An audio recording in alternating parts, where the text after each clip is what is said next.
আসসালামু আলাইকুম দর্শক, আমন্ত্রণ জানাচ্ছি এখনকার বাংলা সংবাদে। শুরুতেই থাকবে শিরোনাম, পরে বিস্তারিত। সর্বশেষ দেশের কয়েকটি গুরুত্বপূর্ণ সংবাদ জানিয়ে দিব। শুরুতেই থাকবে শিরোনাম, পরে বিস্তারিত। এবার ইলিয়াস হোসেনের লাইভে অজানা তথ্য জানালেন colonel Rashed Chowdhury. Sheikh Mujib is dead. 15 August কি ঘটেছিল? ইলিয়াস হোসেনের লাইভে এসে যে বিস্ফোরক তথ্য জানালেন রাশেদ চৌধুরী। এরপরে জানাবো ডক্টর মোহাম্মদ ইউনূসের পদত্যাগের গুজব শুনে যুবলীগের শোডাউন, গ্রেপ্তার 2। এদিকে বগুড়ায় কলেজের দেওয়ালে লেখা জয় বাংলা টার্মিনালে ককটেল বিস্ফোরণ। এটি হয়েছে শুধুমাত্র বিএনপির ছত্রছায়ায়। এদিকে সব ইসলামী দল এক হয়ে নির্বাচনে ইঙ্গিত চরমোনাই পীরের। এদিকে ষড়যন্ত্র মিথ্যাচারের জামায়াত শিবিরকে আর শেষ করা যাবে না বললেন মাওলানা রফিকুল ইসলাম। এবং সর্বশেষ জানিয়ে দিব 3 ইস্যুতে সন্দেহ বাড়ছে বিএনপিতে। ভিউয়ার্স, এতক্ষণে শুনছিলেন গুরুত্বপূর্ণ সংবাদ শিরোনাম, এবারে বিস্তারিত। Sheikh Mujib is dead. 15 August কি ঘটেছিল? ইলিয়াসের লাইভে জানালেন রাশেদ চৌধুরী। সেদিন সকাল থেকে রেডিওতে ঘোষণা হচ্ছিল শেখ মুজিব ইজ কিভাবে ঘটেছিল এই ঘটনা বিস্তারিত জানালেন বীর মুক্তিযোদ্ধা lieutenant colonel M Rashed Chowdhury, Bir Protik. শুক্রবার রাতে আপনারা দেখছেন বিশেষ আলোচনা অনুষ্ঠান অতিথি বীর মুক্তিযোদ্ধা রাশেদ চৌধুরী, বীর প্রতীক শিরোনামে ইলিয়াস হোসেনের লাইভে যুক্ত হন সাবেক এই সামরিক কর্মকর্তা। সাংবাদিক ইলিয়াস হোসেনের নিজের ইউটিউব চ্যানেলে প্রচারিত আলোচনা অনুষ্ঠানটি মুহূর্তেই ভাইরাল হয়। এই আলোচনায় রাশেদ চৌধুরী জানান কিভাবে তিনি শেখ মুজিব হত্যাকাণ্ডের সঙ্গে জড়িত ছিলেন। শুরুতেই পাকিস্তানে চাকরিরত থেকেও রাশেদ চৌধুরী কিভাবে মুক্তিযুদ্ধে এসেছেন জানতে চাইলে তিনি বলেন, পাকিস্তানে থাকা অবস্থায় তিনি কি হচ্ছে জানতাম না। শুরুতে পাকিস্তানপন্থী থাকলেও মে মাসে বিদেশ থেকে গোপনে পাঠানো কিছু পেপার ক্লিপিং পেলাম। বিখ্যাত ইন্টারন্যাশনালের পেপার ক্লিপিং ছিল। ওই খবরগুলো দেখে আমার মাথা খারাপ হয়ে গিয়েছিল। আমি কয়েকদিন ঘুমাতে পারিনি। তখন আমার মধ্যে বিরাট পরিবর্তন এলো। আমি সিদ্ধান্ত নিলাম আমি এই দেশে থাকতে পারি না, আমাকে যেতে হবে। তারপর কয়েকটা অ্যাটেম্প নিয়েছি।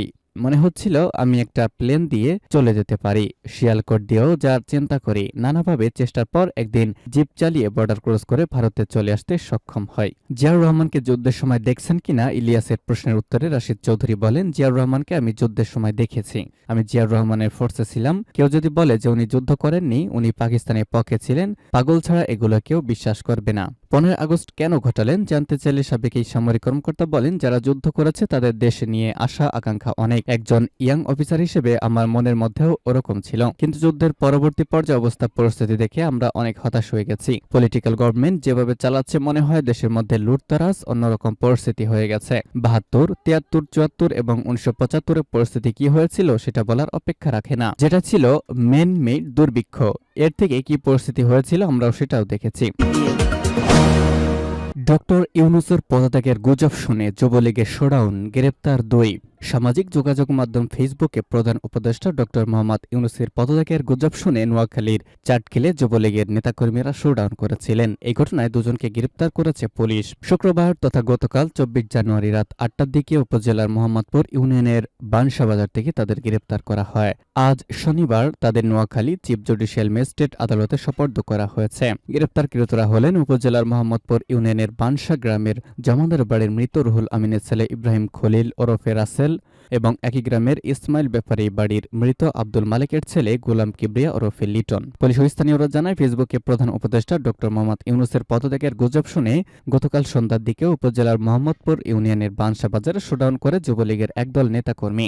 এতে এলাকায় উত্তেজনা ছড়িয়ে পড়ে। খবর পেয়ে ঘটনাস্থলে যায় পুলিশ। এক পর্যায়ে স্থানীয়দের সহায়তায় দুজনকে আটক করে থানায় নিয়ে যায় পুলিশ। রাসেল মোহাম্মদপুর ইউনিয়ন যুবলীগের সদস্য, লিটন স্থানীয় আওয়ামী লীগের রাজনীতির সঙ্গে সম্পৃক্ত। বগুড়ায় কলেজের দেওয়ালে লেখা জয় বাংলা টার্মিনালে ককটেল বিস্ফোরণ। বগুড়া জেলার নন্দীগ্রাম উপজেলার বাস টার্মিনালে একটি ককটেলে বিস্ফোরণ ঘটিয়েছে কে বা কারা? ঘটনাস্থল থেকে একটি অবিস্ফোরিত ককটেল উদ্ধার করেছে নন্দীগ্রাম থানা পুলিশ। গতকাল দিবাগত রাত আনুমানিক 9:30টার দিকে এই ককটেল উদ্ধার করা হয়। নন্দীগ্রাম উপজেলা বিভিন্ন জায়গায় জয় বাংলা ও শেখ হাসিনাতে আস্থায় মন দেওয়াল লিখেন যায়। পরে স্থানীয় ছাত্রদলের উদ্যোগে দেওয়াল লিখনগুলো কালো কালি দিয়ে ঢেকে দেওয়া হয়। এদিকে গতকাল নন্দীগ্রাম উপজেলার মনসুর হোসেন ডিগ্রি কলেজ সহ বিভিন্ন জায়গায় একই স্লোগান লেখে দুর্বৃত্তরা একই সাথে নন্দীগ্রাম বাস টার্মিনালে ককটেলে বিস্ফোরণ ঘটানো হয়, নন্দীগ্রাম থানার এসআই নজরুল হক এসব জানিয়েছেন। তিনি আরো বলেন, দেয়াল লিখনের বিষয়ে থানায় কোনো অভিযোগ করা হয়নি। ঘটনাটি তদন্ত করে দ্রুত দোষীদের আইনের আওতায় আনা হবে। এদিকে নন্দীগ্রাম ছাত্রদলের সভাপতি জুয়েল রানা জানান, কতিপয় বিএনপি নেতার ছত্রছায়ায় নিষিদ্ধ আওয়ামী লীগের সদস্যরা এলাকায় অবস্থান করছেন। তাদের ভেতর কেউ কেউ জনমন উদ্বেগ ছড়ানোর জন্য দেয়াল লিখনসহ ককটেল বিস্ফোরণের মতো ঘটনা ঘটান। তাদের দ্রুত শাস্তির দাবি জানান তিনি। সব ইসলামী দল এক হয়ে নির্বাচনের ইঙ্গিত চরমোনাই পীরের। এদিকে ষড়যন্ত্র মিথ্যাচারে জামায়াত শিবিরকে আর শেষ করা যাবে না বললেন মাওলানা রফিকুল। আগামী জাতীয় নির্বাচন ইসলামী ও সমমনা দলগুলোর সঙ্গে এক হয়ে নির্বাচন করা ইঙ্গিত দিয়েছেন ইসলামী আন্দোলন বাংলাদেশের আমির পীর মুফতি সৈয়দ মোহাম্মদ রেজাউল করিম। চরমোনাই পীর বলেছেন, ইসলামের পক্ষে একক বাক্স দেওয়ার প্রচেষ্টা চলছে এবং এটি চলবে।